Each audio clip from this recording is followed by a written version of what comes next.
Hey, so just before we get started, we are going to be talking about depression, self-harm, suicidal ideation, dysmorphia, body horror, and we'll mention body weights in pounds. For the self-harm and suicidal ideation and some of the body horror stuff, Sophie does give like a warning, and I have the timestamps on screen for where you can skip ahead to. But for the other ones, I don't think we have warnings. So if you don't want to listen to some of that stuff, then you don't have to. Don't listen to this one. But if you do listen, I think it's good for you to know that Sophie wants you to hear this, even if you've never met her. I asked her about like who I should send this to, and she wants to get the story out. Um, and she said if she could even help one person who has someone in their life who is like going through something like this, then it would be worth it. So don't feel like you're intruding if you don't know who Sophie is. She wants you to know. And also, the screen is mostly just going to be the title, but every now and then, Sophie has given me some of her art. So that is also there. Hello, and welcome to People We Know, a podcast about my friends and family for my friends and family. Today, we have Sophie with us, friend of the show. We all know her and love her. And Sophie and I talked about her grand mal seizure that she had in March of 2020, which, by the way, for COVID to not be the worst thing that happened to you in March of 2020, like, anyway. This was an awesome conversation, and I think she's going to be sending people here who, are curious about the story, but she doesn't exactly, want to retell it all the time. So welcome to those people. I'm Sally, I'm Sophie's friend, and I'm very honored that she trusted me with this story. And I hope that you enjoy listening to this. Well, maybe not enjoy, because it's not exactly fun, although Sophie is very funny, and somehow she did make it fun. But I hope you get something out of it and learn a lot, which I certainly did. Anyway, enjoy. Hello, Sophie. Hi. Thanks for coming on and letting me exploit you. For Get the clickbait, girl. um, you're a friend of the show, so you've already been on. So I thought I might ask you a different intro question this time. Oh yeah. We I'm already basically your know. co-host at this I point. know, seriously. um, Oh. we already know your favorite book. Well, you Mm-hmm. answered The Night Circus and what is it?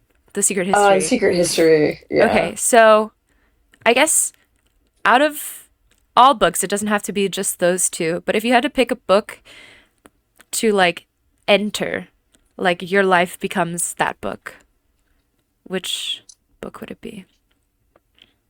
Oh gosh. That I had to live in? Uh-huh. Honestly, it would still be the Night Circus. Oh, cool. I I love it. think just because, first of all, bad things only happen to the main characters in that. Aha.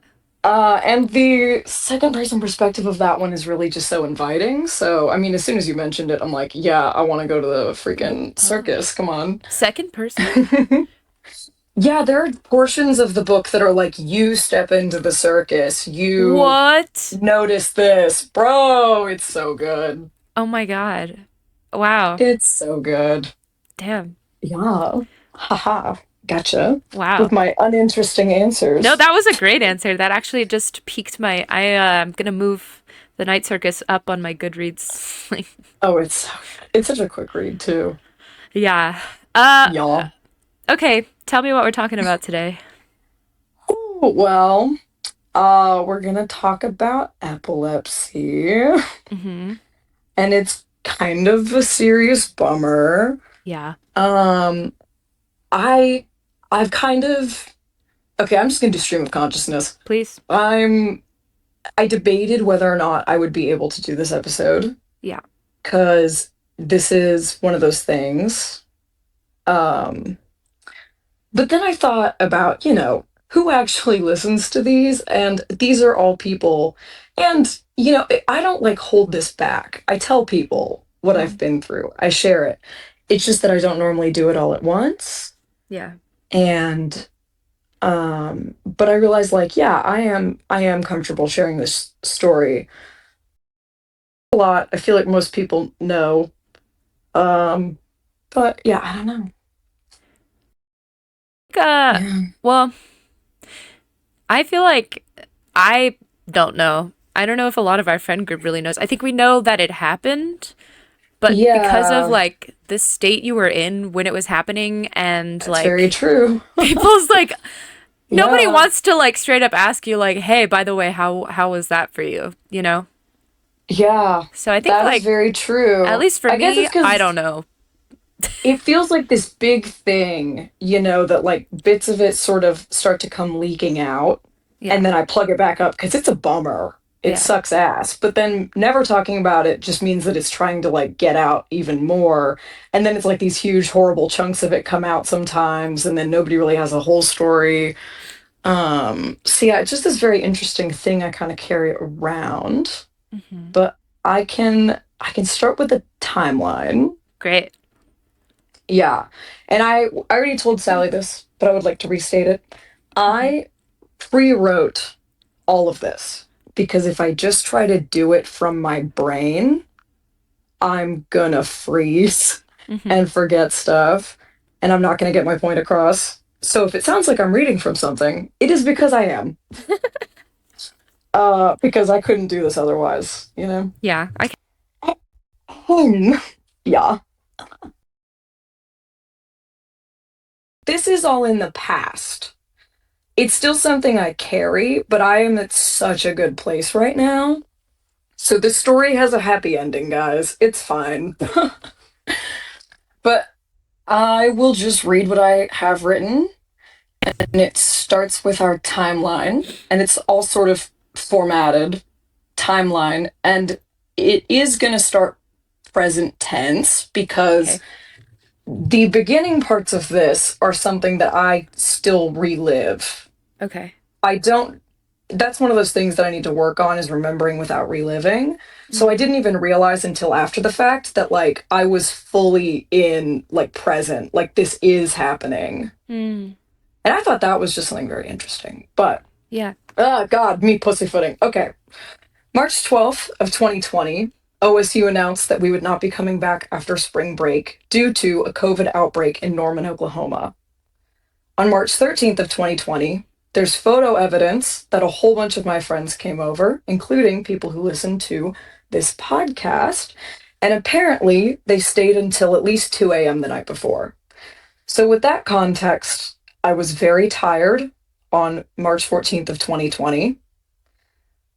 Um, Jenna came over for a little while. There's a Mhm. Snapchat of her doodling something dumb on her leg. And then I'm guessing that she left around 10:30 that night. Uh-huh. So what I remember is I'm just going to read it. That's how I'm going to get through this. I'm just going to read it. Hmm. My parents turned on a miniseries called Modern Love, a very sweet chronicle of stories from a New York Times advice column. I'm lying on the couch on the left side of the den. The first episode is nearing a climax. Two characters stand in front of a zoo exhibit. My mouth tastes a bit like metal, and I'm getting sleepy. I turn my head to the left, glimpsing my phone. At 11:30 p.m., I wake up on the hard floor.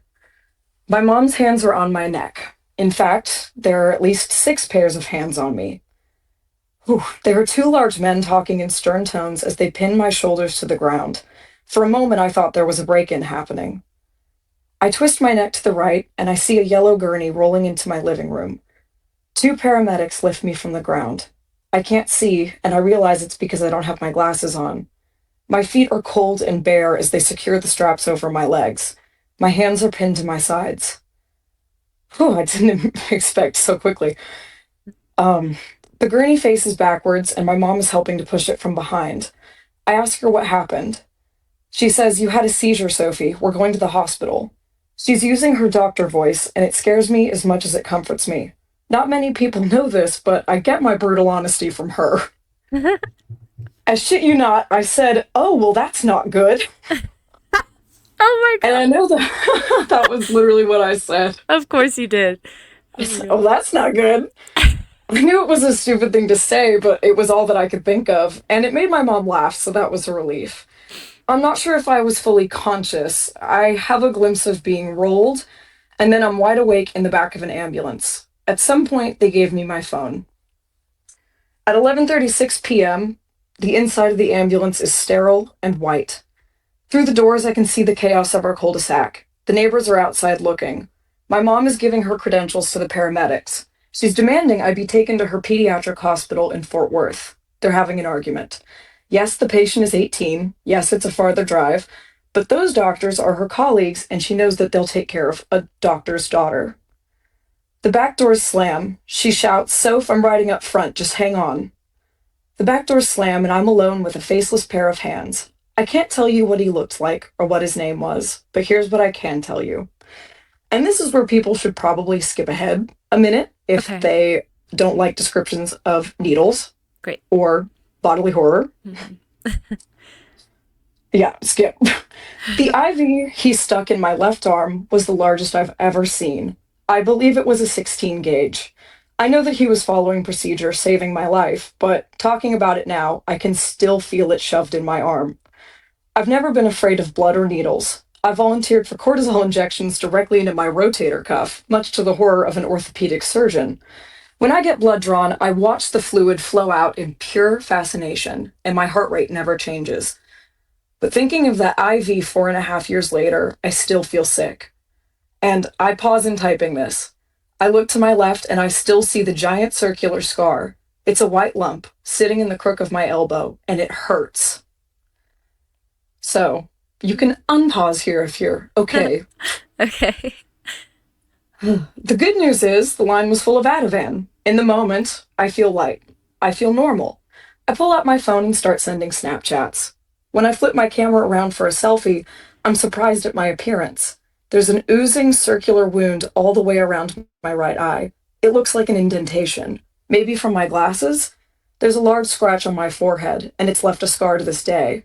My lips have been bitten through, and there's an oxygen line in my nose. I pose goofily for the camera and send it off. That was pretty iconic of me, can't lie. Yeah. I get a lot of shocked replies. It's a long drive to the hospital. It's quiet, and I'm aware of how cold my feet are. They're still bare. Nobody bothered to grab my shoes or my glasses. I don't question the oxygen line or the IV. At 12:30 a.m., we arrive at the hospital. It's a lot of flashing lights, and the Ativan has soothed me half to sleep. It's all kind of a haze. My dad must have followed the ambulance because he's there too. He strokes my hair like a child, and I make some stupid Monty Python reference. I think I said, I got better. It made him ease up, and he finally gave me my glasses. And then everything's a blur again. We were there for hours, I think for observation. At around 3 a.m., I asked my mom what happened. And so long as I live, I will never forget the look on my mother's face. Oh. It was sallow with grief, and her eyes were totally unfocused. But her jaw worked itself open and closed. There was a small frown. She bites her lip and looks away over and over. Then she looks right back at me with wide eyes, and she's resolved. Her brows are slanted upwards. She clears her throat. I know she's looking for the right words. I've seen this look on her before, and I'm horrified, because it's the face she makes when a patient has died. I've had nightmares about that face. She's infuriatingly vague. She's traumatized, but I need her to be my doctor and not my mother. She's trying and failing to be both. The gist is that the TV episode was almost over when I screamed or made some kind of low, painful sound. My parents looked over thinking I was messing around, but something was wrong. I've tried to piece it all together over the years, but I really don't have much. Just that I made some awful noise and then I began to convulse. The force of it rolled me off the couch. There was a tray table next to me with a soda can on it. I slammed into it face first, very, very hard. I think it was my glasses that left the circle cut, but my mom says it was the soda can. And if that's true, that is some ridiculous aim on my part. The entire table sort of collapsed onto me and hit my head, which is what left the scar on my forehead. My clothes were covered in Sprite. I got carpet burn on my cheeks, arms, and feet. While she explained it, my mom sort of mimed the position I was in. My right arm was curled close to my chest, while my left was fully extended up above my head. My legs spasmed between curling and flexing. My head was twisted at a sickening angle, face up and away from my torso, like I was trying to see behind me. The paramedics thought I was going to break my neck. And I completely stopped breathing. My mom rolled me onto my side. My dad held me down. She cradled my head in her lap so she could hold my airways open. My dad called 911, and at my mom's request, started a timer. This is where my parents can't talk about it anymore. They only told me the story once, and it was that night in the hospital. They said my entire body turned blue and that I was dying in my mom's arms. Even for an epileptic, a 3-minute seizure requires medical attention. Brain damage is possible. At 5 minutes, a seizure can be fatal, and permanent brain damage is a certainty. My seizure lasted for 4 minutes and 38 seconds. I was still seizing when the paramedics got there. Somebody rolled me on my back to start chest compressions, and nobody's told me for sure what happened, but I had bruises on my chest the next day. And while they're explaining this, warnings for more horror, needle stuff, I'm just so aware of the IV in my arm. It's 3 a.m., and the Ativan is worn off. My whole body feels like I was hit by a truck, but all I can feel is that spot on my arm. I can feel it digging into my veins, stretching the skin. It's too big. I move my arm on accident, and it digs so painfully into my arms. I notice that the drip is gone, but the port is still open. There's just a direct line to my veins exposed to the hospital air, and there has been for hours. I keep asking for someone to take it out, but they're keeping it in just in case. I tried to hold still so I won't feel it. It's the only time in my life I've looked away from a wound. But I just keep cracking jokes. I compare my messed up face to a funny picture of a goat. I keep laughing and Snapchatting and making eye contact with my parents to assure them I'm fine, and I absolutely don't look at that thing in my arm. 3:30 a.m. At some point they dismissed me. I'm not sure when. They couldn't run tests and they were short-staffed due to the first COVID outbreaks in DFW. They give me a bottle of lorazepam to take if I think I'm going to have another. There's only 10 in the bottle. I remember walking through the big hospital and feeling the ice-cold tile under my bare feet. I know it took about an hour to get home, and I was so tired. But I walked through the den, and it all became very real. There was the tray table, knocked to the floor, TV remotes scattered everywhere. There was a crushed Sprite can on the ground, a mostly dry spot next to it. Most of the furniture had been shoved aside for the gurney. The rug in the front hall had been kicked away. I could see how my body had moved each of the couch cushions. I slept in my parents' room that night, and I really thought that everything would be fine. Flash forward to the next day, March 15th of 2020. I know that the girls visited me in the afternoon. They brought me a little stuffed bear that had a pink flower crown on it and some Oh. candy. Oh. And that day I really felt pretty normal, except for the gashes in my face. I was in pain, but I really thought it was going to be, it was a one off. Yeah. March 23rd of 2020. Photo evidence shows that I moved out of my dorm in Stillwater. I have no memory of that. I know that at some point we had to have gone back up to Stillwater to move. I found pictures of it, but no idea. Mm. April 25th of 2020. After 42 days of waiting, I'm able to see a neurologist. I don't remember those 44 days very well, but I have photos that prompt some recognition. I did some paintings. I have a vague memory of making the marmalade toast painting, but that's pretty much it. Which, side note, kind of is crazy because I think most of my best paintings were painted that year. And you don't remember? Not at all. Like the bathroom tiles, and I painted the garden and a bunch of bottles of perfume. I have Mm-hmm. no memory of it at all. And this might make people upset. I don't remember making the tarot cards. Oh, really? I don't That remember was that at that all. year? Mm-hmm. I had an artsy period that I don't remember. Mm-hmm. Um, in those 42 days, I took the time to learn more about seizures and auras. I assume that this is when I took the time to learn that, because these are facts that I know now, and I don't remember not knowing them. So it seems like me to have sat around Googling stuff. Mm-hmm. So, some little facts. Mm-hmm. I learned that 70% of epileptics have ADHD. Mm. Isn't that a fucking crazy statistic? Yeah, 70%? that is kind of. Brother. Yeah. Jesus. Interesting. In those days, I really don't sleep. I just make a lot of art. I made an animation to explain to my mom how the quote unquote auras feel, which I will explain what an aura is. Okay. I began to experience auras with more frequency. The doctors in the hospital had mentioned them. There's some kind of a warning sign that a seizure is about to start, and I start to identify them a lot more often. Uh, They happen every night, usually around the same time. mhm. It starts with a metallic taste in my mouth, and that's adrenaline. Fear, seemingly unwarranted, but there is a reason. My body is trying to save me. Then there's a low buzzing behind my left eye. I always rub my fingers precisely over that spot. I felt it there that first night, my left temporal lobe, near the surface of the skin. I feel it vibrate and I mash on it, trying to make the buzzing stop. Then there's the numbness. There's a cold sensation spreading down my forehead, over my eye and cheek, all the way to the corner of my mouth. It moves slowly, and the fear becomes suffocating. My body starts to shake. And from there, it depends what I do about it. I find now that an Ambien and going to sleep is a guaranteed cure. Other nights, it spreads too quickly. I have to take a lorazepam and stare at the ceiling for a few hours. I know that if I wasn't at home, I would have died. If I had even been in a different room, I would have died. I realized that I could still die in my sleep, and it doesn't help. Oh my God. So this The, happens to you like every still? single moment that I get tired, I feel this happening. Really? And there's no, I just have to sleep. Wow. Yeah, that happens to me every day. Oh my God. If you ever, I doubt that anybody notices, but if I ever start rubbing my like temporal lobe, it's because I'm starting to feel it. And sometimes it is almost like I can make it go away Uh-huh. or like postpone it. Yeah. Um, but there's a little bit more info on that. Okay.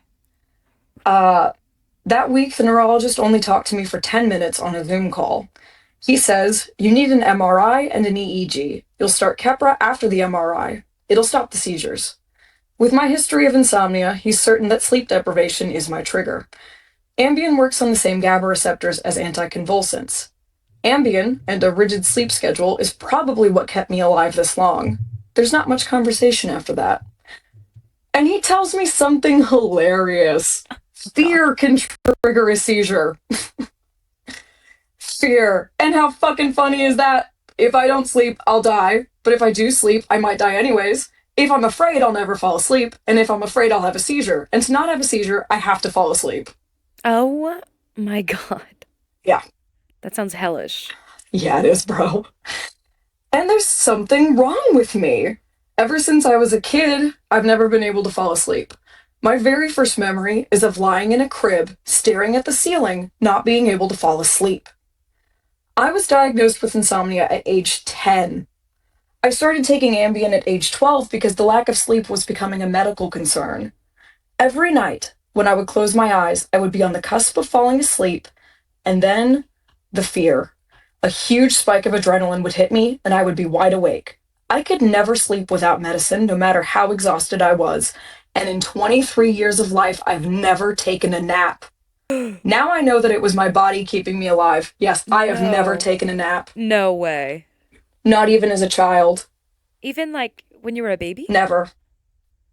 Probably as a baby. But not like when you were a kid? Never. Oh my No God. afternoon naps, no after school naps. And it doesn't matter how tired I am. It's like, and at this point, now that I know my diagnosis, it's like a matter of life and death. If Mm. I fall asleep without a medicine on board, I'll probably die. Mm. So that's super cool. So I did a little explanation. Imagine it like this. On one side of a chasm, there's being awake, and on the other side, there's being asleep. Most people have a bridge connecting the two sides. They just cross that bridge and fall asleep. But I don't have that bridge. There's just this giant chasm between being awake and being asleep. And if I don't jump all the way across, I'll fall into the pit. And in that pit, there are seizures. That pit is the synaptic cleft, the gap between neurons. When I start to fall asleep, my neurons misfire. They can't get over the gap. Something snaps, and I have a seizure instead. Mm. So, yeah. Oh, oh my God. Super That's fun, super fun. yeah. Yeah, imagine if you knew that every time you got sleepy, you could die. Oh my God. Yeah, that's. So Yeah. this happens to you? You get this feeling like just during the day? Yes, I do. And what do you do? Well, I remember that I have medicine that works. Usually during the day, I don't get them that bad. If I'm really sleep deprived, I'll start to get a little like buzz on the side of my head, but it usually doesn't spread to my eye or anything. It'll just sort of stay put.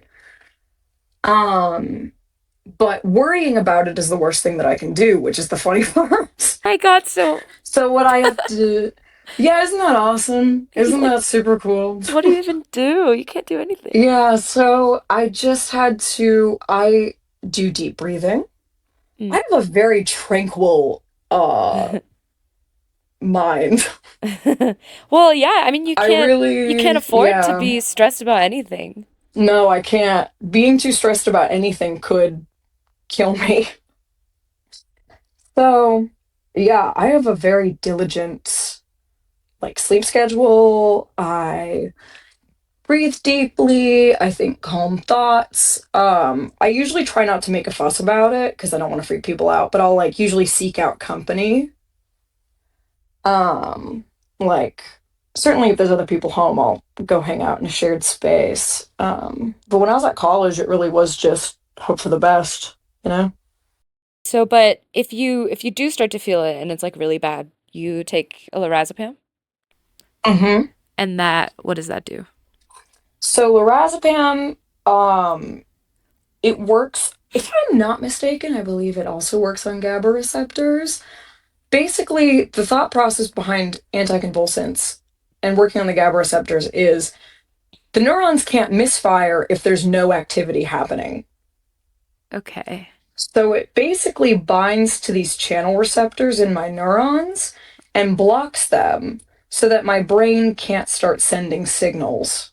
So, what is it like when you take, do you just, I Well, guess it just you like have lorazepam no, is very chill. I still okay, have thoughts. That's okay. a because you have to think about how big the brain is Yeah, and sure. how small of an area lorazepam um it works on. It just makes me incredibly chill. For Mm. most people, it puts them to sleep, but not me. Right, right. But it would. I mean, it takes me out. You know, like I can't do anything, but like I still like remember after I've taken it, and I'm just chilling. Okay. It's. I think it's similar to Xanax, Okay. but heavier. But the thing about lorazepam, this emergency medicine, is they only give me 10 at a time. Right, 'cause yeah. Yeah. So I've had to make 10. I've only ever received two prescriptions for it. So in 4 years, I've only ever received 20 lorazepam. Yeah. How often do you So that take means them? that I can only, well, I'm now down to one. So there have been 19 occasions where I thought I was going to die. Usually, what I do, since they happen at night, I just go straight to bed. I take an Ambien, it works on the same receptors. Sleep is what triggers me. So, knockout, unconscious, Okay. you know? And that's a really good, it's really great that I was already taking that medicine. Yeah. Um, but yeah, if it was early in the day, I would probably take lorazepam. Or if I felt like, holy shit, I'm not falling asleep fast enough and this is about to be really bad, then I'll take a Then you take it. lorazepam. Okay, I see. Yeah. So that was my first appointment was we're too far back. Okay. Anyways, a few days later, on April 27th of 2020, I finally go in for the MRI. It's scary and uncomfortable. I drink a glass of chalk so they can see my brain. They give me headphones to block the sound of the machine, but they're broken. Every now and then, the horrible whirring sound is broken up by the tinny sounds of a pop top 40 station. It only comes out of the right headphone, and it's barely audible. The machine is the loudest thing I've ever heard in my life. The technicians hide behind a thick wall of glass. On the ceiling of the tube, they've painted a mural of a blue sky with behind a green meadow. It rattles with each new scan, and it would make me laugh, but I can't move. I can't speak. I'm not even supposed to close my eyes. It goes on for over 40 minutes. Oh my God. That Yeah, sounds like hell. yeah. They were like, keep your eyes open as much They as you couldn't have, you can. couldn't have gotten a fucking working pair of headphones. I know, right? Well, they didn't know until they'd started it, and then they can't turn it off, and nobody else can go in. Oh my Oh. God, bro, that's one of those trauma moments that's like dumb. Because I just remember listening to like, I think it was like High Hopes was on the radio or something, but it was like coming out of like, and it's just like, and the whole thing is shaking. It's awful. Oh my Oh my God. God. And But you're worried also, it's about so funny. And oh they're like, don't even twitch. yeah. I think Oh oh my my God. God. But it's so funny that the headphones were broken. Oh my God. It reminds Oh, me, I mean, thank God it wasn't like a song on replay because I remember one time my mom and I got our nails done and they played A Team by Ed Sheeran 8 times in a row. bro, if A-Team had started coming out of that headphone set, I need to know, I wasn't like, I know it was playing stuff the whole time. It was like inaudible, except for this little like, beep, like it Oh was my trying to make God. music. It was so, in that moment, I was like, I'm living in a comedy. I love that you like choose to find everything funny. I think that I don't know. Oh, absolutely. That makes What life else are so you much gonna easier. do? Yeah. Oh, I know. Even then, I was just like, God, this is horrifying, and what are the fucking odds? And I can't even communicate with them to be like, Oh my God. guys. Oh my God. So I forgot to write it down, Yep. but I do know that after I got the MRI, I got my results back. My MRI was normal. Good. Um, it might have been okay, so like 3 days later, they take me in for an EEG. And to do that, I had to stay up the entire night before so that they could see what my brain was doing when I was tired. And that was so fucking scary because I was not on seizure medicine yet. Mm. And they're like, okay, so we know that this is what triggers your seizures, so do it. Oh my God. Yeah, yikes. Yeah. It was, oh my God. So that was a whole crazy experience because we go in, they have to put my hair into like 20 different ponytails because my hair was still like almost 3 feet long at that point. Hmm. And they cover my whole scalp with gel, and then they make me lie down and try to go to sleep. And I was so tired from being awake for like over 24 hours that I almost did, but then they literally graphed it. They saw what I've seen my whole life, Mm. which is that right when it looked like I was about to fall asleep, there was this massive activity spike. Hmm. And yeah, they observed that a few times and they were like, oh, okay. So they diagnosed me that day with temporal epilepsy, which Okay. means the epilepsy is in my temporal lobe. And my seizures are grand mal seizures, which means I think that's an important distinction I don't know that I've made. Grand mal Hmm. is the only kind of seizure that I have. So it's not the space out ones, it's not the sort of complex ones. It's like I'm down. Uh-huh. I was gonna So, ask you, like, what are the types of yeah. seizures? Well, there's grand mal seizures, there's partial seizures, there's absent seizures. I have evidence to believe that I have had a few partial seizures. Like since the really big ones, but I don't know because I was alone, You've which is had more horrifying in of seizures itself. since this? Yes, I have. Oh my God. Yeah, That's actually, that's the next thing. oh. May 5th of 2020 at 11 p.m. It's late. I'm sleepy. I zone out for a few seconds, and I have another seizure. Oh. It lasts a minute and 40 seconds. I don't remember what came before it. It didn't last long enough to call an ambulance, and my parents will give me no details. My mom looks at me with that awful face again, and I don't get the benefit of Ativan this time. The pain makes me shiver almost as hard as the actual seizure. Yeah, let's talk about the pain. Yeah. Imagine flexing your muscles without any pain to stop you from going too far. Imagine pushing every single tissue in your body to its limits for as long as you physically can. Now hold it for even longer. Imagine the hardest pull up or the longest plank you've ever held. What if you ignored all the sweat and ignored the biological signals telling you to stop? Ignore that voice in your head saying, quit now, stop before you do damage. And you can't because the voice isn't there. Nobody is there. So your body just keeps going. You keep going without even stopping to breathe. Now imagine how that would make your body feel. Mm. Yeah, the Oh my pain God. is really exquisite. Because it truly is every single muscle in your body flexes to its full capacity for Yeah. minutes on end with no oxygen.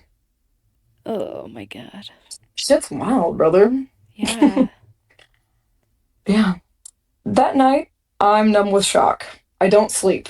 I message the doctor and he confirms the sleep deprivation theory. I agree. The pain lasts for days. My mom looks at me like I'm already dead, and I start to feel like it's a matter of time. I dig my nails into my skin to stop myself from zoning out. I realize I must be alert 24 hours a day. I must never be tired, and I must never be afraid. Oh my God. Woohoo! May 6th of 2020. I was standing in the bathroom, and I couldn't name a single object around me. I was holding a piece of cloth in my hands, and I didn't know what it was called or what it was for. The farther I zoomed out and tried to readjust, tried to figure it out, the less I knew about my surroundings. What was that glass called? Is that glass? What's this thing in my hand? Where am I? What is this space called? I couldn't even remember the word room. I forgot words like towel, mirror, and even sink. I had a panic attack. Yeah. Well, that's not Yeah, good. You no, it's can't have not. those. Yeah, bro. Oh no. That's what the lorazepam's for. Okay, we're getting into the really juicy stuff now. Okay. May 8th of 2020. I start taking Keppra, aka levetiracetam, 2,000 milligrams a day. 2 pills in the morning and two at night. The pills are enormous. I will always remember this. After the first dose, I'm hit with a lethargy I've never felt in my entire life. Even on that first day, I am filled with the bone deep certainty that something is not right. I settle into my bed, propped against my pillows, content to wait out the side effects. And then it all goes completely dark. And then my next memory is from October. Really? Yeah, so from May 8th, and even then, as I will explain, the memories I have of the rest of that year are not rock solid. I only Okay. have a few of them, like probably 10 in total, maybe less than that. Hmm. Um, but it's total blackout Wow. for months, like in half of a semester too. Yeah. So, Like quarantine ended or got yeah. lightened. We went back to school. Yeah. Oh my God. Yeah. So, what were you like did you document did people tell you like what you were up to that whole time? Well, I will be speaking on that, but my habit of taking tons of photos and saving Snapchats and drawing stuff and writing stuff down, Uh-huh. there's a ton missing, like so much missing. But the few memories I do have were probably only reinforced because they were documented. Uh-huh. It's really weird because I have things that I try to connect with a memory of that happening and I just don't have it. Mm. So, more So on so was it that. like you woke up in October and you thought it was still May, or was it kind of like a Mm-hmm. gradual? Oh, it was like that. Yes, and that is our next entry. Oh my God. Okay. Bro, you're not ready. This shit was a nightmare. Oh my God. Yeah, okay. October 2020. I don't know for sure when I started remembering things. There's certain things that I can almost remember because there were so many pictures, but I don't know if those are real memories or fabrications. From my perspective, I woke up in my dorm one day and I wished that I hadn't. Everything in this girl's room was just slightly misplaced, like the whole thing had slid down a few doors. There were text pop ups from names I didn't recognize and never will, photos in my camera roll of faces I had never seen. This girl, whoever she was, got out of bed and looked in the mirror. She hit her leg hard on the bed frame because the furniture wasn't where she remembered it being. What she saw was revolting. There was a horrible skeleton in the mirror. Her long hair had been chopped off completely. She only weighed 96 pounds, 40 pounds less than the girl she remembered. She wore completely new clothing. Her old ones were 4 sizes too big. And that hair, bony hands grasped at choppy brown ends, oily on top in a way she'd never seen. Her size 0 sweatpants slipped off a jagged hip bone. Tied at their tightest, they didn't stay up. And above all, she realized she was empty. No fear, no joy, no anything. She didn't feel hunger, though she was clearly starving. She watched videos I loved without cracking a smile, and her walls were covered in unfamiliar paintings. Sophie was dead, and there was just this thing. Standing took an amount of energy she didn't possess, and it wasn't long before she was back in bed. There was a divot around her. There was no food in the room, and it was dark. That's the end of that entry. And I continue to write about that in third person because I think if I experienced it in first person again, it would kill me. Mm-hmm. And even at the time, I couldn't live in my own body. It was too painful. Mm. So, October through December, the whole world went dark again. And it's probably for the best. I think I dissociated in order to survive. I remember things that were referenced a lot, mostly stuff that got mentioned for years afterwards, like the election and a few memes. And I have to say, right here, I think that without Casper, I would be dead. But I couldn't feel anything. And this is where we're going to get into pretty dark stuff emotionally. Maybe skip ahead a minute or two if you're not okay with mentions of suicide, self harm. If I had the strength, I probably would have done something. I even told my roommate about how I wanted to do it, but she sort of talked over me and ignored it. But my nightmarish roommate stories Oh are a God. whole other thing. Oh man. Yeah, I remember one day I was just laying in bed, and I used to stare at the sharp corner of my nightstand and think, I could just bash my head into that over and over and it would be done. But luckily, I was too numb to even end it. I have a few snippets of the months that followed. I became certain that this was who I was now, an empty husk who didn't even know what day it was. No feelings, no desire to eat, sleep, or speak. I ghosted the strangers in my phone. My voice became even raspier with disuse. I lost more weight, and I had no clothing that fit properly. I floated through life absently. I watched my body move in third person. I was completely disinterested in what happened to me. I wasn't tethered to reality. Everything was foggy, and I felt like a ghost haunting my old life. It was the darkest time in my entire life because I wasn't really alive. And then the world went dark one last time. January 20th of 2021. I woke up hungry, and that was the first thing I noticed. There was sunlight coming through the gap in my curtains, and it felt warm on my face. I heard cardinals singing. There was snow glittering on the ground outside, and it all looked so beautiful. I realized that the sight of it was actually making me happy. And then it all came crashing down. I cried harder that day than I ever have in my whole life, but I was so relieved to be feeling anything at all. It was like I was breathing for the first time in 9 months, and I was starving. My bones felt hollow. It was like I crash landed back into my life after being stranded in space. And I was overwhelmed with grief. And I was so confused about how long it had been, where I was, what had happened to my grades, was I even still a student? I You pieced a you lot of didn't stuff know if you were a together. student or not? I had no idea what my grades could have possibly looked like. Yeah. Oh my God. It So, was truly like I had been watching, but not living, not really remembering. yeah. Did I you had have no to idea. like redo that semester? I did not. So you passed? Yeah, Oh, wow. that's, I'm crazy like that, bro. Wow. Okay. Yeah. Sorry, go I ahead. pieced a lot of stuff together from my camera roll, and thank God I had Casper. He was able to fill in a lot of gaps, but I had become a recluse even to him. There was so much missing, and so much I could never get back. I learned I had made some tarot cards, and lots of other art. I had some fun adventures from the looks of it, and somehow my grades were still good. My social media was full of shit I didn't remember.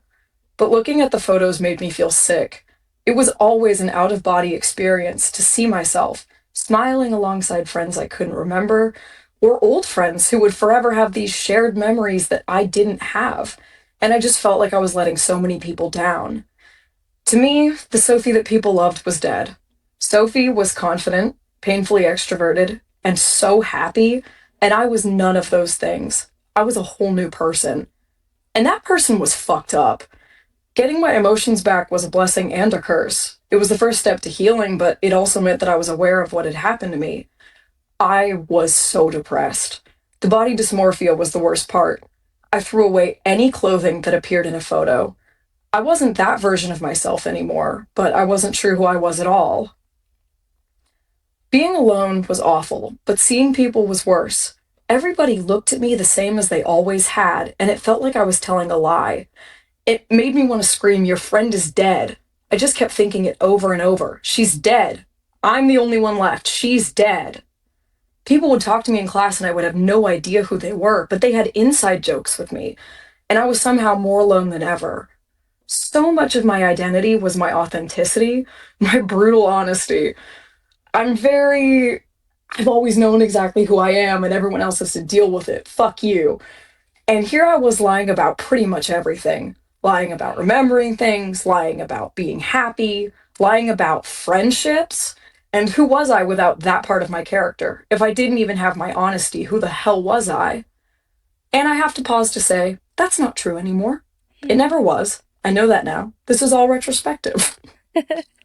However, comma, Yeah. I've gone through my camera roll from that time, and sort of a side note, but I realized something interesting. I think I did so many self portraits and continue to do those to sort of prove that it was real. I became increasingly fixated by them. Like, yes, that is really the face that's in the mirror. It's her, but is it? And can that really be me? And it was especially important after the weight loss and the haircut. I had to get reacquainted with the stranger in the mirror, especially because of how the room was set up. In the dorms, my bed faced a mirror that took up the entire wall. It couldn't be repositioned. There was no room for the bed anywhere else. And my classes were hybrid or entirely online. I had to stare at myself all day. I started using art to convince myself that this girl, whoever she was beautiful and worth caring about. I couldn't fully live in my body. It was too painful, but maybe I could learn to love it anyways. I continued dissociating, but at least I was making more memories. It's still very fuzzy. I couldn't keep the weight on. I didn't have the energy to grocery shop or the strength to work out. I hovered around 100 pounds for a long time, which is 15 pounds under a healthy weight. But I made it through OChem 2 without remembering OChem 1 at all, which is pretty fucking amazing of me. Yeah, God. Keeping up with classes took up most of my time, but it was a welcome distraction. And it was exhausting. There were some really hard moments. I realized that I had forgotten all of my Spanish, which I had spoken since I was born. Yeah, I I worked remember twice that. as hard in classes to make up the difference. That was something I'd been so proud of. But my seizures directly affected the part of my brain associated with words and language, especially my Vernix area. That got so messed up. The Wernicke's area? Yeah, so it's the Wernicke's area and the Broca? Broca, Yeah. like those are exactly where the seizures happen. Oh. It's the word part. See, that's something that music therapists talk about all the time because like when people lose speech, sometimes you're able to train it back through singing. But Oh, wait, that's cool. I know, right? So, a very technical point that I want to make that I really don't think people understand is that I have brain damage. Hmm. Like, and I don't know if anybody really like fully realizes that, but and we talked about this a little bit the other day, which is I had to relearn how to think. Yeah. I feel I like used to think in words.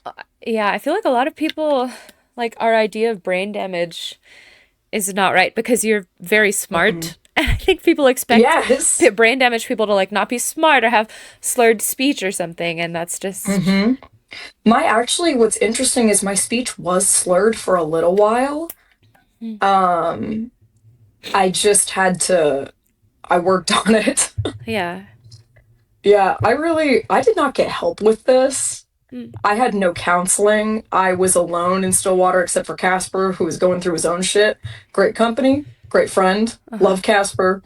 But like, I probably should have dropped out. Yeah, I'm like amazed Or, at this point that I thought that you had dropped bro, out. I, I should have, but I didn't, and I didn't get any help. Wow. Um, yeah, and my parents lived 4 hours away. That was So stupid. that was cool. I know, it was crazy, bro. But you made it, So so that's good. I did. To break it down, my brain was like a teleprompter, or at the very least, it was like a slideshow. There were usually very few pictures, and it was like I always had a script lined up of what I was going to say next. After the seizures from 21 to 2022, it was so hard to find my words. I would think of a concept, and there would just be a giant, useless image, a picture of what I was thinking. I could imagine a taste or a smell or a sound, but that was not helpful in expressing what I was thinking. I came across as stupid, or like I was forgetting more than I really was. And in some cases, it seemed like I wasn't paying attention at all. But I would just freeze up in the middle of a conversation because I couldn't remember the word that was coming next. And I would sit there like I was trying to use telepathy to get my point across. Like if I pictured an apple hard enough, other people would just get the picture in their head too. Meanwhile, the other person is just watching me sit there in frustrated silence and they're thinking, what a fucking idiot. And it took a lot of really hard work, but I realized that I could visualize a teleprompter or a page from a dictionary, like a screenshot. Words are pictures too, even if they're a little more static. I got more comfortable with sort of layering these images on top of what I was trying to talk about. And it's still hard sometimes, but I've got my brain into this sort of subtitled TV show mode. So talking is a lot easier, or I've at least trained my mouth to form the right words in response to whatever pictures I'm seeing in my head. But that was jarring. Yeah, to just be stumped, especially like in a lab setting when it's like I really need to urgently tell someone, and all I'm doing is picturing the God, beaker yeah. with solution, and I can't like say it. Oh my God, yeah. I was a lot of pointing. Oh, yikes. Yeah, bro. So how did you like I guess you visualized like I teleprompters?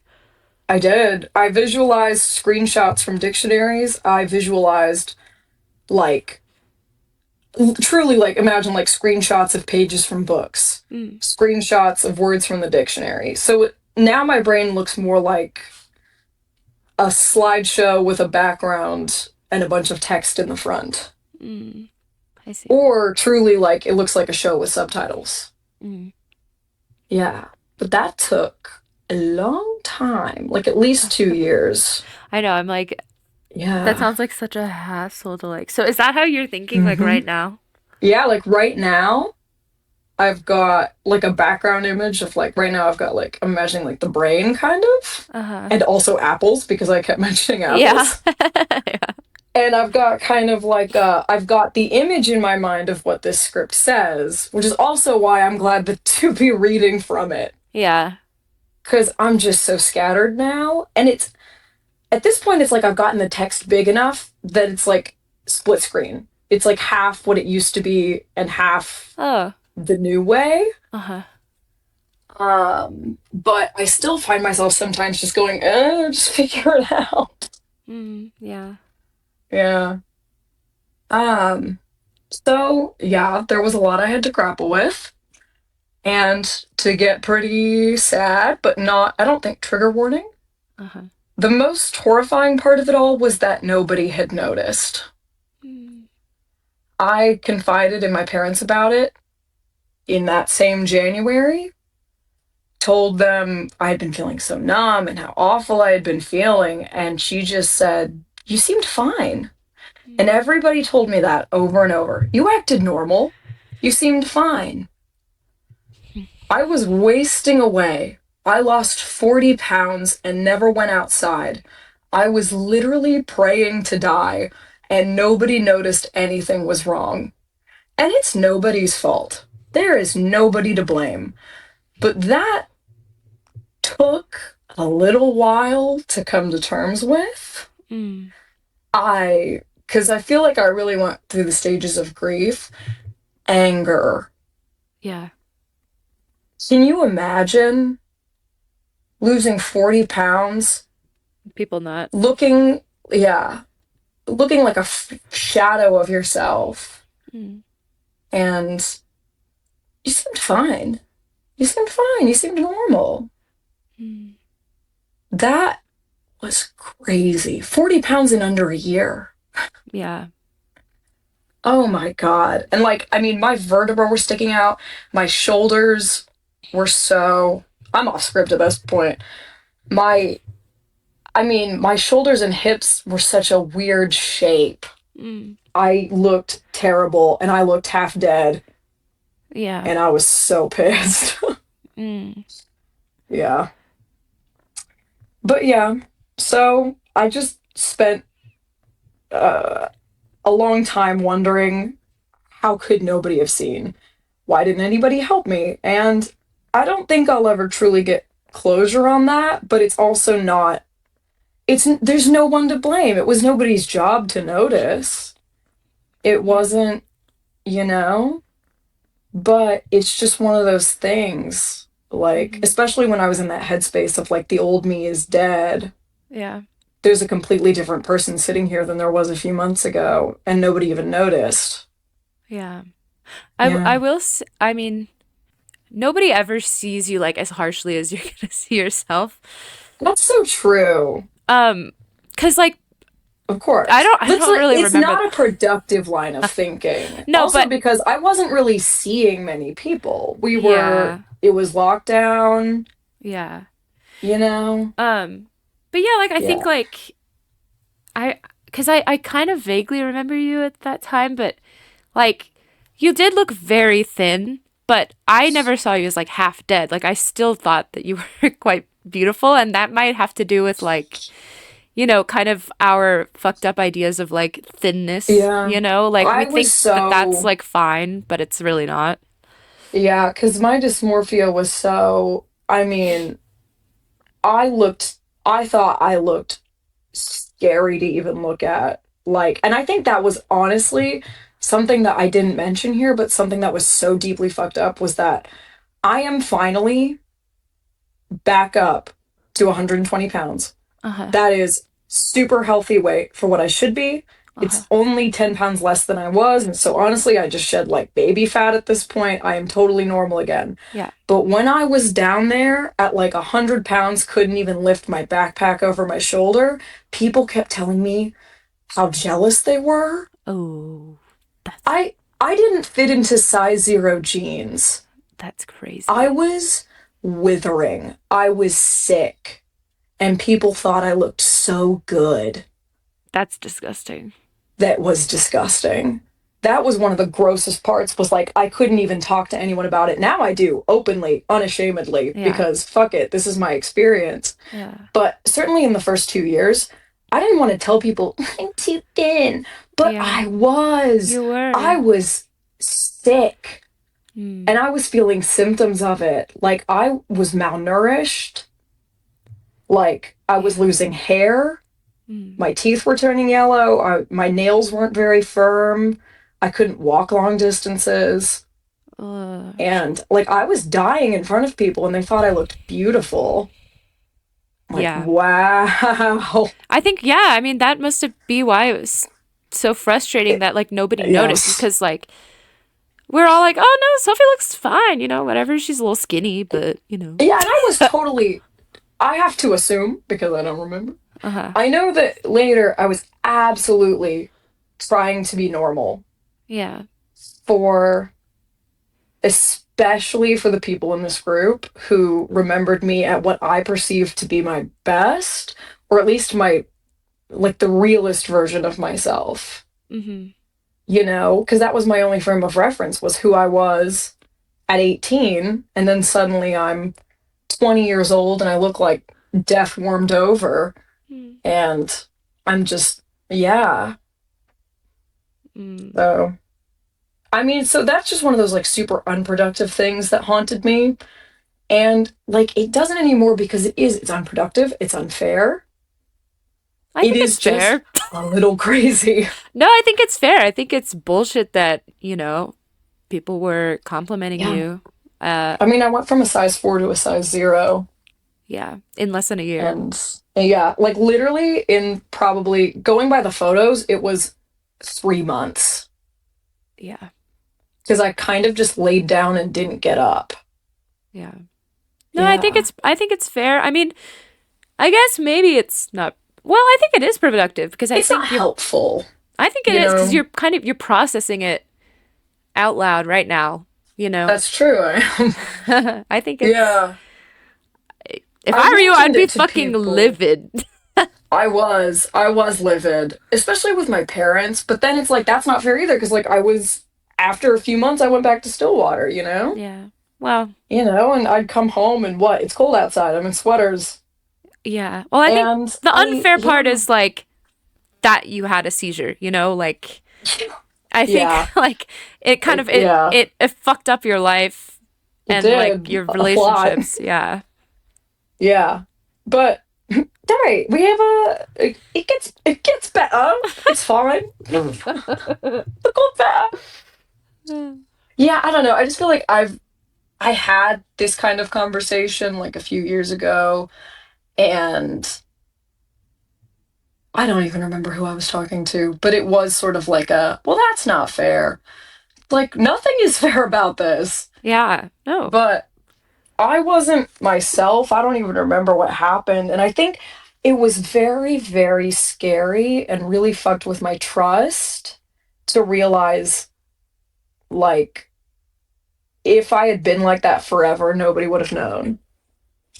You know? That's horrifying. That is horrifying. I feel like Yeah. I do kind of have a question from this, Mm-hmm. which is like probably most of the people that are going to listen to this are our friends Yeah. who like, inadvertently do the wrong thing all the time and would like to do the right thing, but don't want to badger you about it or like ask you repeatedly about like what That's should why we do from this point? it's, well, what's important is I'm fine now. And when I say fine, I mean I'm good. Like, I'm fantastic now. Like, um, nobody did anything wrong. We weren't even in the same place, you know? Yeah, Like, nobody is at fault for this except for chemistry. right. I don't know, just keep an eye out. Watch if you start rubbing your left eye, I guess. Honestly, that is my biggest tell is I'll start rubbing my temple. Go But on. Sorry. nobody has any guilt or blame. It's just part of the grieving was the anger and wondering what the fuck. Hmm. Yeah. But our transition here is time passed. Uh huh. Truly, I saw the neurologist again. I told him this was in 2021. I think it was in June of that year. I told him about my memory loss and I got really emotional. And he just said, yeah, that happens sometimes. Oh, I. Okay. Hmm. Actually, we're gonna pause again because Yeah. Yeah, that's all I got. That happens sometimes. that's fucking okay. Also, like I was gonna Hmm. say this earlier, but someone else close to me had a seizure, and she also Yeah. didn't get to see the neurologist for like months after she had the Dude, seizure and was just yeah. like not on any medication, like was just like, okay, yeah, Yes. we'll figure it out.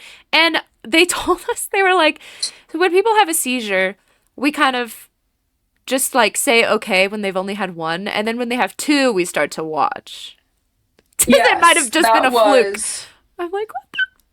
it was the fact that is crazy, but it is true because shit happens. Yeah, Um and people can just have a one and done. The thing was within a few weeks, yeah, and you have to remember my memory is a little fuzzy, so I don't know for sure yeah, what happened in what order, but between the first seizure and me starting medicine, I had a second seizure right. that was just as dramatic, just shorter, so I Hmm. didn't go to the hospital. Do you think it was So the medicine that triggered the like the months of it memory loss? was. Okay, It because was. That's what he meant by that happens sometimes. Because then, oh my god. being more in my right mind, I started researching it, and Uh-huh. I was like, and I asked him about it. I was like, that's normal? And he's like, it can happen. What the? And So that's truly all he said. This was like a 5 minute Zoom call. it was a Zoom call. Oh my god. It was a Well, Zoom I call. guess it Both of was my kind of fun. appointments with this neurologist have been on Zoom. Oh, okay. So But were, here's, were you to still my understanding, were you still taking the medicine no. at, okay. So you Oh, at yes, some I still take that medicine now. okay. So I guess you've just kind of built up Adapted. Well, because, okay, do you want me to explain how this one works? yeah. Because it makes sense. Because, so I looked into it. Here's the thing I would much rather be on Keppra than on like Depakote. I believe that's the other one. All the other ones have insane side effects, and not that this didn't have a pretty fucking significant side effect, I know. mind I'm like, you. what are the other ones? Lethargy and memory loss are the number one side effects. They just hadn't seen it to this extent. But the other ones, like, make you crazy. And Right. there's really, I don't know what the adjustment period on those is like. Hmm. Um, the thing with Kepra, the way that it works is it rebuilt the pathways in my mind. It was like my brain was a highway that got shut down for construction. So all my thoughts were going down this shitty little service road and they weren't being retained. They were just being kept. I don't even know what the turnover of my memories was because I clearly had a functioning memory until like that day in January when I woke up and it was like gone. Because clearly I had been making it from class to class. Even though I wasn't like functioning well, I was retaining enough to like do good on exams, because I think that's like all that I was doing was just doing the bare minimum. But it rebuilt the neural pathways so that when my neurons are firing, they do their best to go around that spot in my temporal lobe. But for it to locate that spot and fix it, there was some fallout. But now that I'm adjusted to it, I don't have Keppra side effects, like at all. But that one, uh, yeah, and he even said like, yeah, up to a year of loss can be expected. Okay, perfect. So why I'm didn't they like, like bring that up before you started? they didn't, and we could have sued for that. Ooh. Because they didn't say, because my mom remembers the call. I kind of remember that very first phone call because I wasn't on the medicine yet. There Uh-huh. was nothing about side effects. He said you might feel kind of tired in the beginning. You can expect that up to like 2 weeks. Uh. No, no, no. Oh, wow. I like laid down and didn't get back up Wow. Yeah. for 9 months. And I still, even after the blackout, 2021 is a blur. And 22, I remember, but it takes prompting. Hmm. And I couldn't off the top of my head just tell you something that happened in 2022. Like I don't, yeah. But like Mm. it when I see stuff from 22, I'm like, oh, I do remember that. Like, yeah, like Oh that's in yeah. there. Hmm. Just not very firmly. Yeah. Um, but yeah, so I guess going into that, uh, we're somewhere around August of 2021. Hmm. The neurologist just told me that happens sometimes, which is crazy. Um, in August, I moved into a house with Casper, and things started to feel a lot more real. I felt much safer with him in the same living space. There were still unfamiliar clothes in the closet, and I still had a hard time with mirrors, but things were better. We had some nightmarish roommates, though. That's a whole other story, but one of them tried to leave me for dead when I was having like an aura and I kind of had a partial seizure. And Oh. Casper was my emergency contact. And she like wouldn't let Casper into my room and told him, like, yeah, we checked on her. She's fine. And then they just like closed my door. What the fuck? Yeah, that was fucking crazy. There was such a big fight after that. Oh my God. Yeah, because I was like weeping and like, because it's fear. I'm just filled with irrational, uncontrollable fear. And I was half asleep. This was one of those, in the early Oh. days, just taking Ambien and lying down, like that was not enough. Yeah. And the auras were a lot worse. So I had already taken Ambien, so I was mostly asleep. And then that spike hits. So I'm on Ambien and I'm half out of my mind with fear. Oh my God. So responsibly, I messaged Casper. I'm like, and he's shout out, best friend. Because Oh. all I had to say was like, something seizures happening. Can you hang out in my room? Okay, well, things start getting worse. One of my roommates hears me. She comes in to check. And she's like, I don't even know. I think I said, like, can you get Casper? She just, like, closed the door and told him, like, not to go in there. It was crazy. What? You asked? Yeah, yeah, yeah. I asked, I was like, can you get Casper? Like, where is he? And it turns out that they had told him, oh, she's fine. We're with her. What the hell? And so then I messaged him again and was like, wait, what? And he did come back in. I swear to God, the screaming. Oh God. And like I was freaking out because I'm mostly asleep. It's all dark in there, and my Right. brain is just going insane. Hmm. And I'm starting to feel that like I can't see out of my left eye. Yeah. I'm so scared. But as long as there's another witness in the room who could call an ambulance, I know it'll be okay. And they're like keeping that from me. That's These guys were crazy. crazy. They were, yeah. One of them let their pet lizard die. It was crazy. What? She got bored of it and stopped feeding it. Are you? Oh my God, I was the pet lizard. Oh my God! The real pet lizard are the friends we Yeah, made along the friends made way. along the way. Oh my God. Yeah, dude, so the living situation did not add this because I had like six crazy roommates. Wow. Yeah, oh my Can God. you, maybe this is a good time. I don't know what an aura is. And aura is the warning signal. It's the slang term basically Okay. for because there's not really a good word for it, but it's kind of like when you're having a migraine, it's just this full body sensation that something terrible is going to happen, and it's my body's way of telling me that I'm about to have a seizure. Mm, I see. It's this massive adrenaline spike. My mouth tastes like metal. My head starts to buzz. I lose vision in my left eye. Um, and I start to shake. Mm, And that means I'm about to have a seizure. But it's like a warning, yeah. you know? So that can be a warning of like, you only have a few minutes, or it can be just get ready for bed right now. Okay. I see. So increasingly, like, I would say, for the last, like, it feels like it's been a long time when I know it hasn't, that it feels like as long as I just get ready for bed and go straight to bed, I'm okay. But I think it's because I wasn't fully adjusted to the medicine. My brain was still working on things, Yeah. you know? So the auras were a really big deal Yeah. because that meant you might need an ambulance Right. unless you fall asleep, but now you're filled with fear. So good luck, jackass. Yeah, it's awesome. It's pretty great. uh, but after that horrible, weird night with the roommates, um, it just, time kept passing and I stopped feeling like I was floating through my life. And it was hard. I was very weak, I was busy, and I was angry at the world as much as I was sad at my situation. And I still really had this idea in my head that my old self was dead. I didn't feel like her. I didn't look like her. I had no confidence.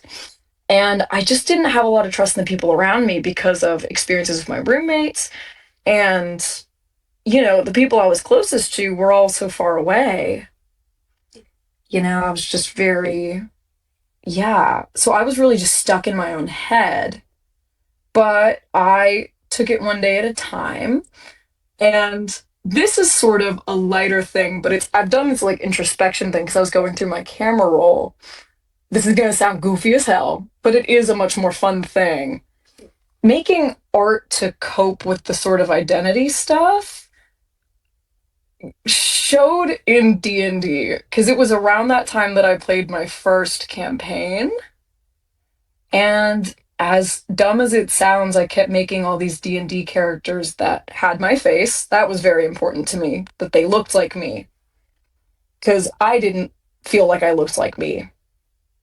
But I gave each of them one thing that I liked about myself and one thing that I hated about myself based on what I could remember.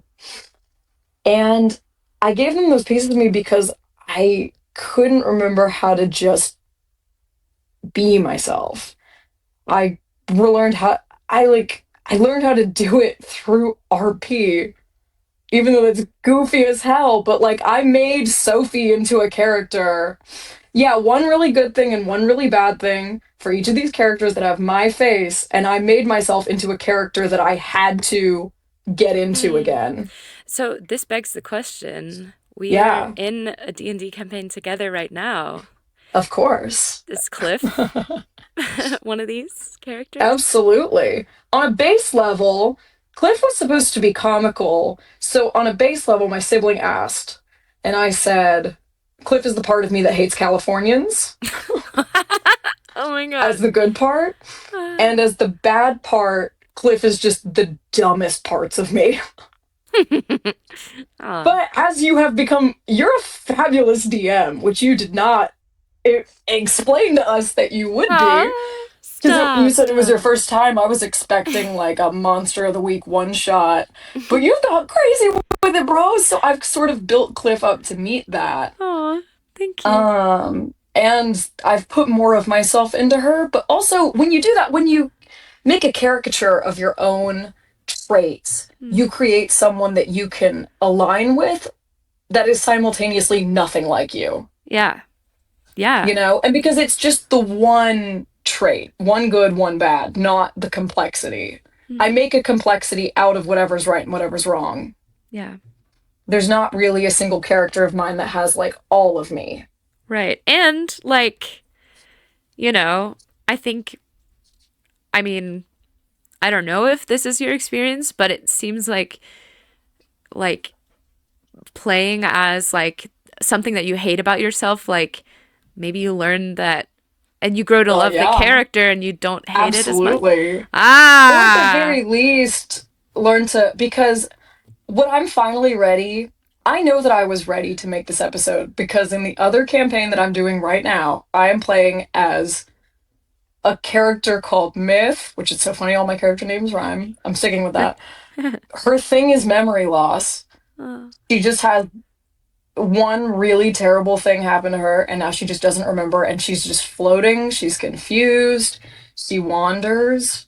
Is she like based Um, off of you from that yep, like May to October? from that time. Mm. And Tiff, my first character, was based on the idealized version of myself. Very From confident like from like before? high school or Right. before, freshman year of college. Just confident, outgoing, gossipy. Just fun. Just a fun character to play as. A dramatic bitch, if you will.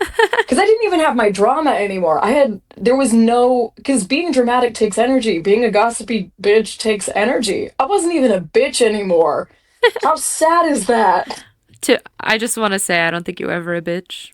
Just Oh, saying. thank you, darling. Oh.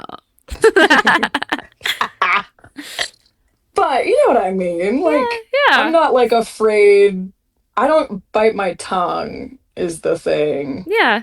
You know what I mean? Like, That's I, true. I tell people what I think, But I think better or like but worse. it's not like okay, cuz sometimes when people say like I'm just blunt, I just tell it how it is. That actually does mean that they're just a dick. But for Yeah. you it's like I care about you enough to just say straight up, like, you've got something in your teeth. You know, like it's that kind of Yes, like, yeah, that is the vibe. But I think just, oh, damn, I didn't, yeah. and when you compliment someone, it like we know that you're being for real because we're like, See, and that's she kind of would the not goal, lie. though, because I do hope that's the plus side. There's the give and Yeah. take, but the benefit is like, y'all know that I'm being so for real when Yeah. I say, like, oh my God, why are you worried about this? Yeah. Like, please. But yeah, so my characters are always like, yeah, just taking the pieces of myself that I'm trying to figure out, Hmm. so I use that first character to just kind of get reacquainted, Yep.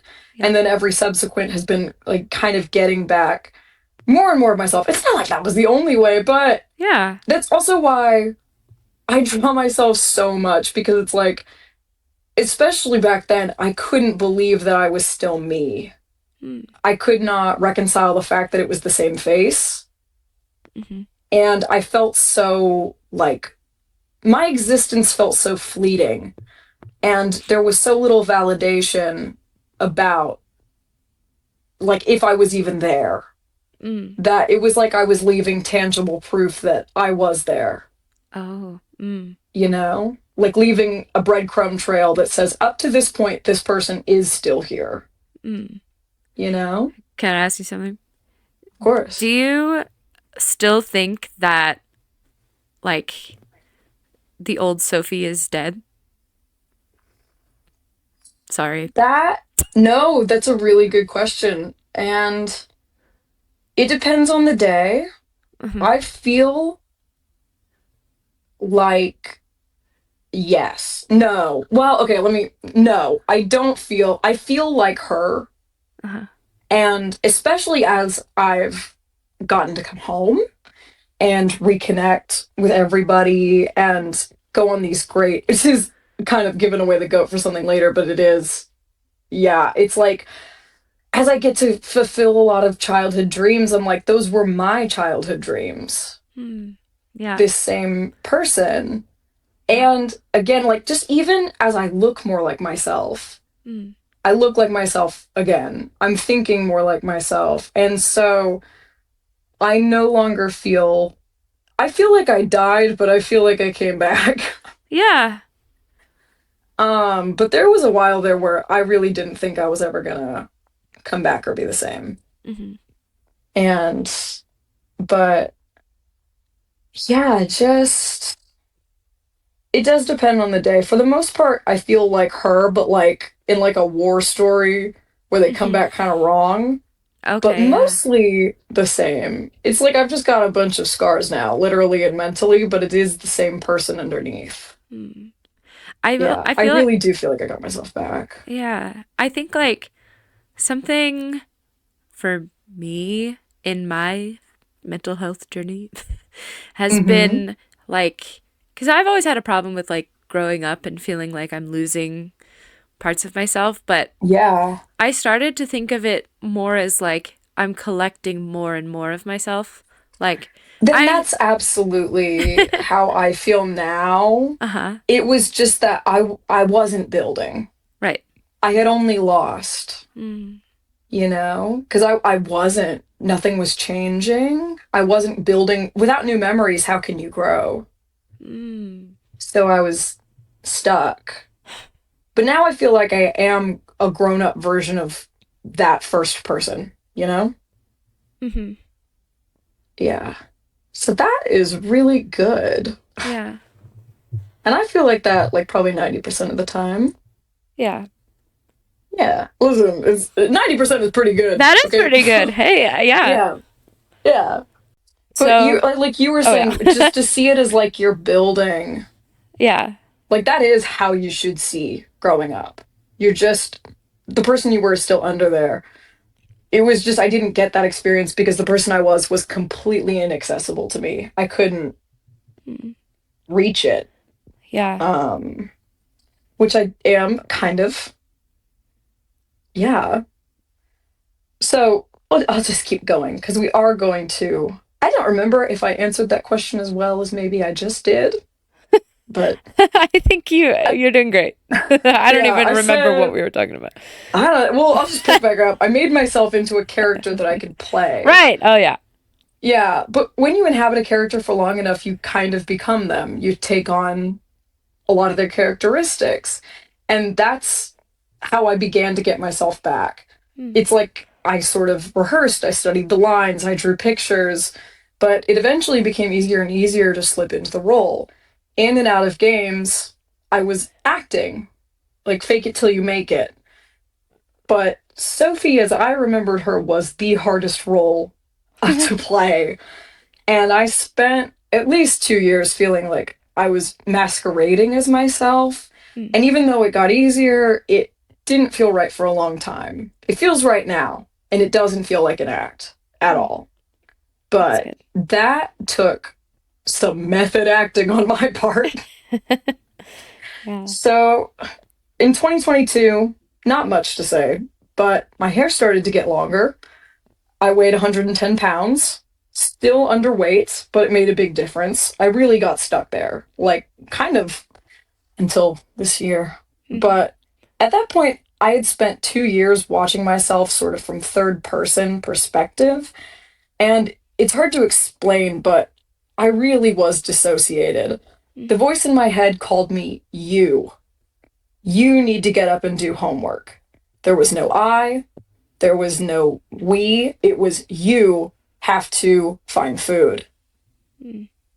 Like, and I think what's very interesting is I went from you in that time to when things started to get better, I started sort of thinking we like as in like the voice that's commanding and the stupid body that has to follow.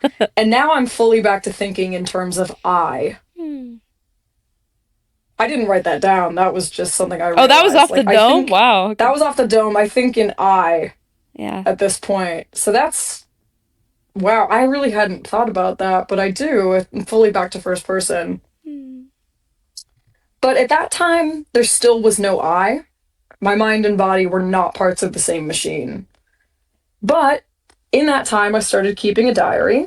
I deliberately wrote in first person, and I didn't update it very often, but I tried to do at least once a month, even if it was just stupid observations about the weather. And I definitely got all the big drama moments. But I was just so relieved to have stuff down on paper. And I looked back at it recently and I can actually see myself getting better with Mm. every new entry. It is crazy going from the first entry to like I wrote in it, the last time I wrote in it was graduation day. And I cannot believe how much the tone changed. Oh. Like it's crazy. And I'm so glad to have that down on paper. Mm. But the getting back into my own life was especially hard with this bigger group of friends. Hmm. Um, Again, I don't want anybody to have any feelings of guilt, but I think it's just because as we started having more time to talk, like this whole group of people, people looked at me and still saw the Sophie that they remembered, Right. Yeah. for better and for worse. But when I looked at myself, I still didn't see her. Mm. And nobody had any idea what I was going through or how close I had been to not existing at all. Hmm. And I really didn't believe that I could fit back into people's lives. And I just felt like such an outsider in my own life. And sometimes people would bring up like old shit, Mm. you know, like Uh-huh. embarrassing moments or like painful moments or like Mm. fuck ups to look back on. Mm. And I just didn't even feel like I was that person anymore. So that was especially hard because nobody could see what I had fucking been through Yeah. and what it was taking for me to even like go back up. Yeah. Yeah. And like maybe I hadn't changed as much as I thought. I was half out of my mind, but it was still very difficult to feel like I'd gone on this awful journey and was becoming somebody new, wanted to be that old version of myself so bad. And sometimes it felt like people were saying, you're still the same person, and that's a bad thing. Oh. Yeah. Yeah. Like, and Bringing it's up. like, Yeah. I'm sitting here, I don't even get the good parts of being myself. That Mm. bitch is not here. but I'm never going to be able to shed that identity. And every dumb mistake I've ever made is going to just keep being thrown back in my face. Like, what, until I die? Hmm. Yeah. Like, and I wouldn't give up any of these friends for anything. Holy shit. I don't want anyone to think that. Oh my God.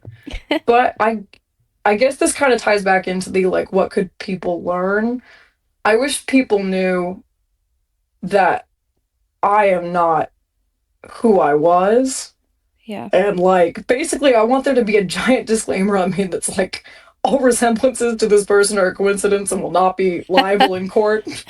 Like, I wish I came with one of those stamps, like, yeah, but it's just like, Hmm. when even like, just this morning, like, artwork from middle school got put in the chat Hmm. and people started making jokes about what's in it. And it's like, brother, I don't even know who drew that. Like, I can see her more clearly now, Yeah. but oh my God. And I think the dangers of going down memory lane is not all of us have one, Yeah. Ooh. you know? Right. And listen, I still love the gossip. It's very complicated. Yeah. Because in a lot of ways I'm the same, and I'm working so hard to be the same, but at the same time I have grown up, so it's like I'm in this weird balancing act of like, act as much like who you were before as you possibly can, but also, damn, Mm. Yeah. like, It's so interesting yeah. because you are the person who like documents everything and like I feel like I associate you with like fun old memories and like Yeah, and reminiscing. like I love that. And like I love reminiscing and I'm glad that I have that. I guess there were some times when I was kind of low, like real Yeah. low, Yeah.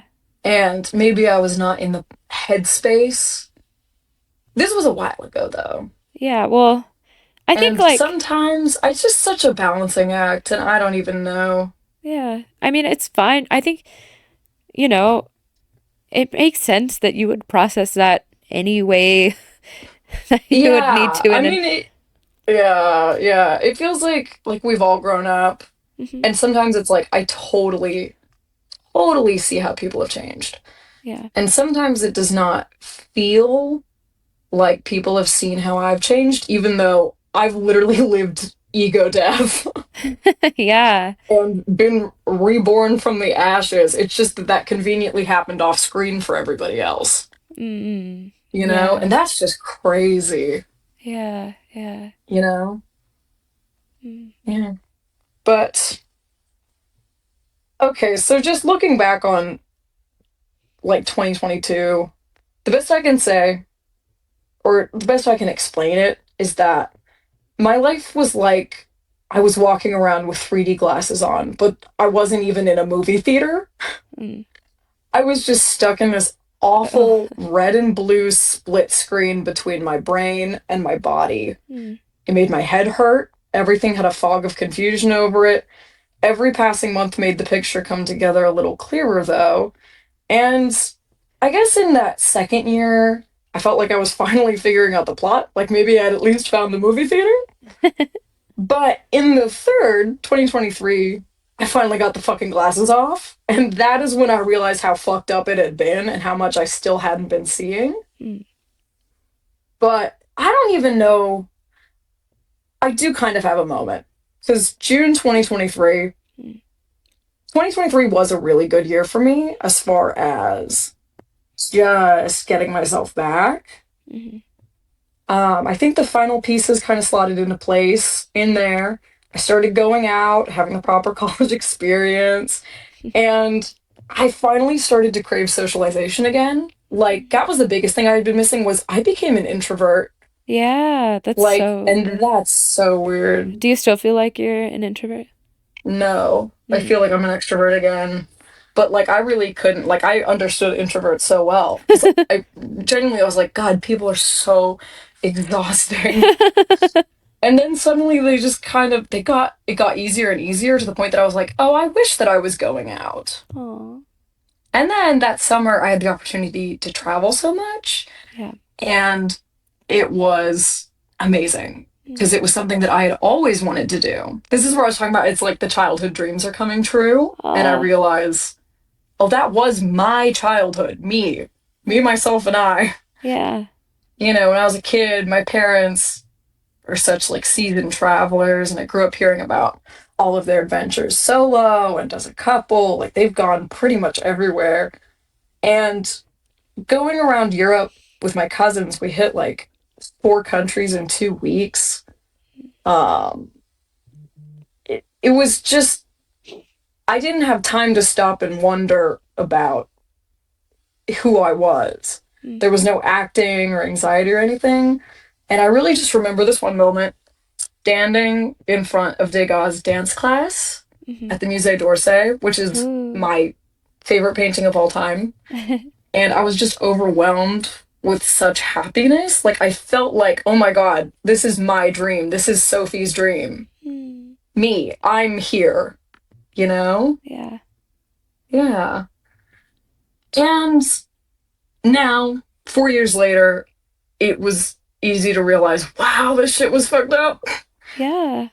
Writing this down in the notes app was really when I realized like I've always known it was bad, but this is to see it in like a chronology here, and there's a lot of scares and medicine problems that I didn't even, Mm. because there was just so much every day. Um. But it was just interesting to see how, I kept thinking every year, I'm so much better now. I'm so much better now. But Mm. I couldn't even see how much there was left to improve. Yeah. But at this point in my life, I really do feel like I've fully regained my identity and my autonomy. There are still hard things, like little dumb things that get irritating, but like Like what? people getting mad at me for going to bed. Oh yeah. I think I'm That guilty of shit's that. crazy. That shit's crazy. And people who know better do it. And I'm like, homie, I'll show you. I'll show you why. You want we to just see? Fucking we flip your want cameras. we want to hang out with you so bad. We're I know. selfish and we It's so forget that you'll sweet. die. I know. I know. But little things like I'm kind of worried about movie theaters Oh, because okay. the lights. There are Uh, so many movies that are flashing and they don't warn about it. And mm, I wasn't photosensitive before. My seizures used to only be triggered by sleep. But mm, in the last year I've gotten so photosensitive, which I wasn't before. mm. Which blows. But yeah, so I'm worried about movies. I need people like screen test them for me. Ugh. For the first few years of college, I wasn't sure that I could drink at all, and that was very scary to experiment with. Mm, Because Keppra is a blood thinner, so it makes me a total lightweight, mm. and anything that messes with my neurons, Yeah. that's a dangerous game. But I Ye- can drink, so it's fine. And Okay. I know this because I got shit faced many times. But because the Keppra makes is a blood thinner, so that basically just means like I got no blood pressure. Uh-huh. That blood just fucking goes straight to my feet. Nothing's getting diluted. Nothing's getting out of there. Uh, So I have fun, but I get shit for not being able to drink more. And I'm like, bitch, I would love to see you take a shot with 2,000 milligrams of Keppra in your system. Do you know yeah. how much 2,000 milligrams is? It's a lot. That is a lot. I'm like, yeah. Medicine is normally Like, like, oh, 10 milligrams of melatonin. 2,000 milligrams. No wonder I got the fucking brain wipe treatment. Oh my God. I know. But I just, listen, I just say that I'm a cheap date. Listen, you should be so lucky to have a friend who will get drunk in the first class. Yeah. You should be so lucky. Yeah. Listen, I'm not going to owe you anything for booze, that's for damn sure. But I'm just like, I've thought about that before. I'm like, everybody's like, this is nothing in it. I'm like, Yes, it does. step into my shoes, fucking see how you do. Bitch, you wouldn't even be able to see. Ugh. And then this stuff, like, I hate when people baby me, but then it's hard because sometimes I genuinely do need help because there are needs that need to be met for me to not fucking die. Hmm. But then when people started acting like condescendingly, like, oh, you need to go to bed, like before I'm feeling Mm. tired, it's like, I don't know, it's like alignment. I just want people to hear me Yeah. say and just respect. But then when people are like, you gotta go to bed, you gotta do this, I'm like, shut the fuck up. Yeah. I will let you know. Yeah. That. I don't know. So some people started overcompensating, and that sucked ass because I'm like, great. Now, not only do they not understand what I've been through, they see me as an incompetent child. So that's awesome. Mm-hmm. And sometimes those needs like do make me a burden to be with, but I've also accepted like I cannot take that on emotionally because that's just part of my reality. Like be a little bit needy, but otherwise die. So yeah. I well, I don't see you as needy. I mean, I know that it might not feel that way to Well, you, but traveling, yeah, there's that's true. been because I have to sleep. Yeah, So that kind of puts a curfew on other people. yeah. And that I feel bad, but it's like You can't feel bad. shit. At the same time, it's like It's just really a non-negotiable. it And there does suck to was kind of be like the party pooper. yeah, nobody wants to deal with the person who's like it's time for bed. But like there should be one of those in every group, but it sucks to be that person. Yeah, yeah, Like yeah, every time. yeah. And there was some stuff in Japan we couldn't do, for example, which of course my friends did not give me shit about this. But like there was like this really cool Lightroom display that some of the group was interested in checking out, but I took one look at the website. I was like, I cannot Yeah. do this. Yeah, and even Strobes if in every people like room. don't give you shit, it's like that doesn't stop the fact that you I am the one like who's feel having to bad. veto. Yeah, right, cuz you don't yeah. Yeah. Yeah, and it just like that's rough. Yeah, that is rough. And then there's like medical needs that take up most of my life hinges on being able to receive Ambien, which is such a taboo medicine, even though it's like the safest sleeping pill in the world. Mhm. But I mean, sleep is still life or death, and it will be for the rest of my life. And I just kind of implore people to wonder what if every night when you fell asleep, you thought it could be your last moment alive? Mm. And then you're just supposed to be fine. Yeah. And especially by now, 4 years after, like I'm supposed to be fine. I just sort of picked back up in my old life and didn't take any time off. And now I am taking the time off. Like I always said I like would. Yeah. And I'm getting kind of tired of the what are you going to do next questions and the when are you going to start studying questions because Mm. I'm just so fucking surprised that I'm still alive. Yeah. So shocked to still be alive and so shocked to have graduated, Mhm. you know? So, like, I get upset that, let's remind the audience, I maintained my status in the fucking honors college, which means my GPA never dipped below a 3.5. Yeah. I graduated magna cum laude over a 3.8 in two majors, Mm. pre-medical concentration biology and pre-medical concentration physiology. I got a 4.0 in my Spanish minor, and my name is on a microbiology paper. Mhm. And I did all that not even remembering OChem 1 and some other pretty fundamental stuff, and coping with malnutrition and isolation and depression and suicidal thoughts. And I did all that.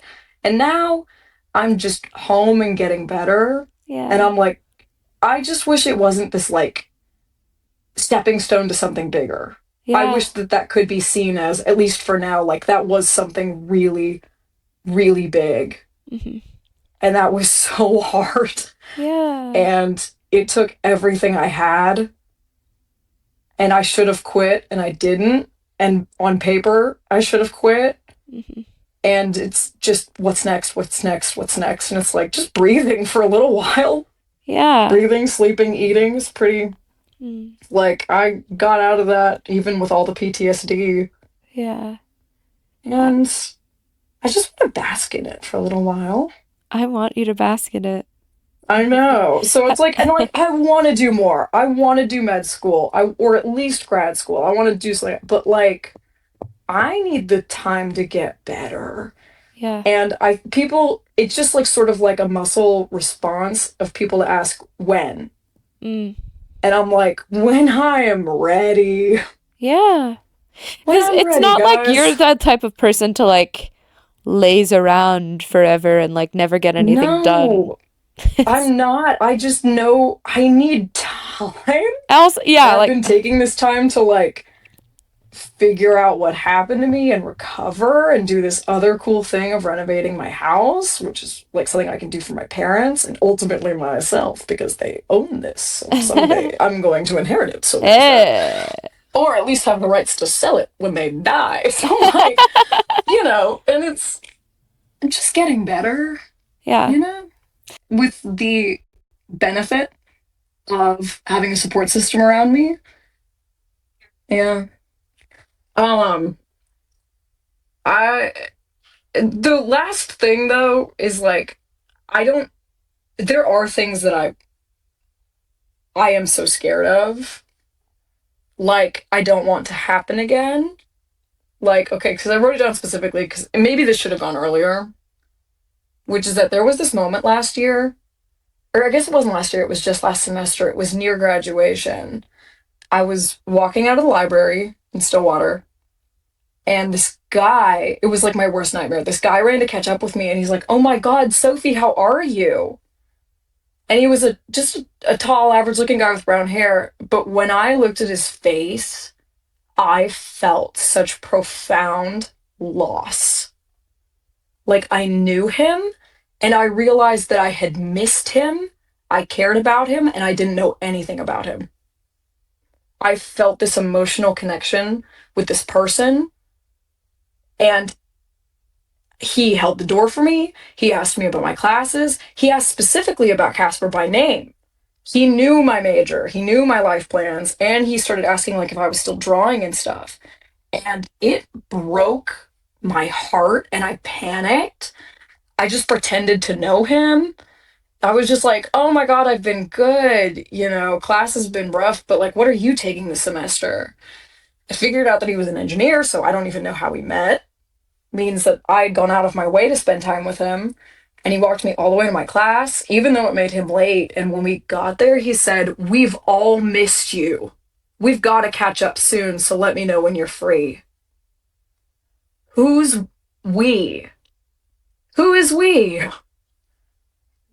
And I tried my best, but I couldn't find anything about him. He didn't match any of the faces in my contacts. I couldn't find him on Snapchat. I didn't have anything to go by but a face. And even that already is blurry.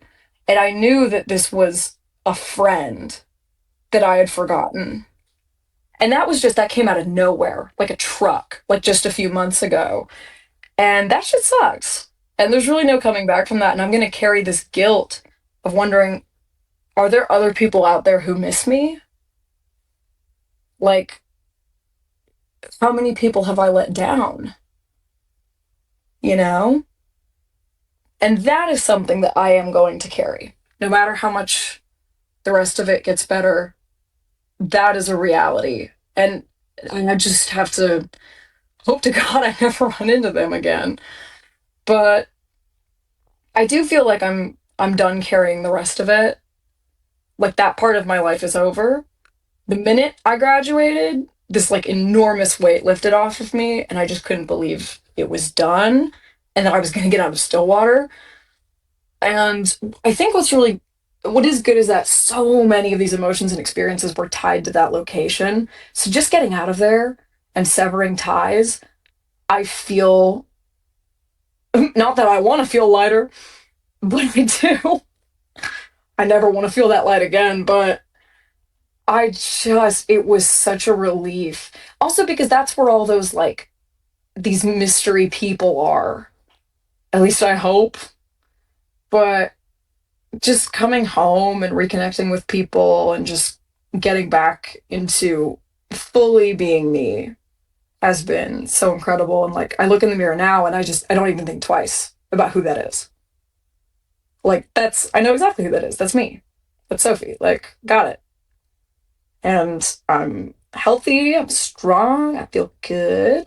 And I'm getting back into fashion. which makes me very happy. I'm getting back into owning clothes. Because I spent most of college in like hoodies and leggings and stuff. So now I'm so excited about good clothes. And because I'm in such a good place, I feel like that's why I can talk about it now. Yeah, I guess one of my closing things is like, I have felt like shit talking about this, but it's even worse not talking about it. I know it's depressing. I don't want to make people feel guilty. And there's nobody to blame but science and shitty genes. But it's a part of my life, and I feel like every now and then it just bubbles to the surface and I can't control it. So I end up like sort of dumping out these really dark truths and parts of the story, and I'm just trying to like, anyways. But it's like there's not much of an anyways for me. This is something that like I'm gonna carry it. It's not gonna crush me forever, but it's gonna be part of me forever. And I can't pretend that it didn't happen. And yeah, I just I'm gonna live a full life, but now people have the full picture, I hope. Now that it's just down somewhere, just recorded somewhere, like it doesn't have to live in my head. I don't have to have it all ready to explain the whole thing. I can be like, here's the link. Yeah, yeah. Yeah, that's gonna make me Um, feel good. so I do have one final question for you. And I know that you Yeah. literally just said you hate the like what's next question. But when I ask this, like I'm not asking about med school, I want to know what is part 4 for you? Because we know that from like the last time you were on, you see your life as kind of like a 3 act. And what do you want I'm really in getting it, part 4? which is just traveling, seeing more. I was so cooped up for so long, physically limited, and now I just feel so like I just want to get out there. I want to go as many places as I can and just keep spending time with people. Because I am back to like, I'm still gonna keep a little of the. I feel like I've got this huge battery like I used to have. It's just not quite as unlimited as it used to be. I still want a day off every now and then, but just friends and traveling and food. Oh my God, food. I missed food. But I'm getting it right now, which is beautiful. So that was the episode with Sophie. Sophie, thank you so much for sharing that with us. I certainly learned a lot, and thank you for listening, dear listener. If you liked this podcast, draw a picture of yourself. And, oh my gosh, sorry, I just got distracted. It's snowing outside. Yeah, if you liked this podcast, draw a Arctic fox blinking in a snowstorm.